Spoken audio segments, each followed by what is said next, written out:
Le Mali, 316 milliards de francs CFA pour la défense et la sécurité. C'est une grosse enveloppe que le gouvernement malien a annoncée pour le renouvellement de l'équipement de l'armée et le rehaussement des effectifs dans le cadre d'une vaste stratégie pour renforcer la défense et la sécurité. Est-ce suffisant pour ramener la paix dans un pays ravagé par le terrorisme et les mouvements rebelles?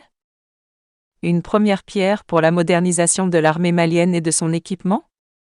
En tout cas, tous les signaux envoyés par le gouvernement vont dans ce sens. Le gouvernement malien a annoncé une enveloppe de 316 milliards francs CFA, 481 millions d'euros, pour le renforcement des secteurs de la défense et de la sécurité. Une mise en œuvre d'un plan de renouvellement de l'équipement. Dans le détail, cette enveloppe sera scindée en deux parties. Le secteur de la défense se taille la part du lion en se voyant attribuer 265 milliards de francs CFA contre 51 milliards de francs CFA pour le secteur de la sécurité. L'enveloppe globale destinée au financement de ces deux secteurs devrait être tirée du budget 2017. Elle servira à la mise en œuvre de la loi d'orientation et de programmation militaire, LOPM. Cette dernière prévoit un investissement global de 1 230 milliards de francs CFA entre 2015 et 2019 pour l'achat de matériel militaire destiné à renouveler l'équipement obsolète de l'armée malienne. La première phase de ce projet de renouvellement de l'équipement a concerné l'achat de véhiculés blindés et semi-blindés Renault Truc Défense et d'hélicoptères Super Puma. Pour remplacer les avions MiG russes, l'armée de l'air malienne a également passé commande auprès du constructeur brésilien Embraer.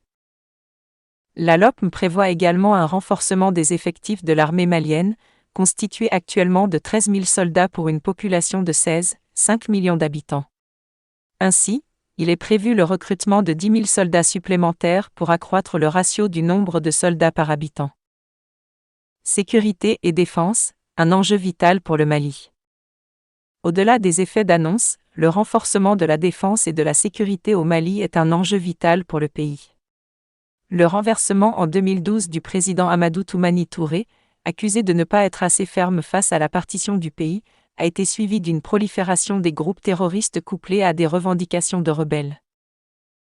L'intervention militaire française qui a installé la force Barkhane en remplacement de Serval et d'Épervier n'a pas réussi à ramener la paix. Les autorités maliennes, même avec l'appui de leurs alliés, ne contrôlent pas l'étendue des 1,2 million de kilomètres carrés. En effet, le nord et le centre du Mali sont confrontés aux violences des groupes rebelles armés et des groupes ennemis. Merci d'avoir écouté, n'oubliez pas de vous abonner et cliquer sur la cloche de notification. Rendez-vous dans ma prochaine vidéo.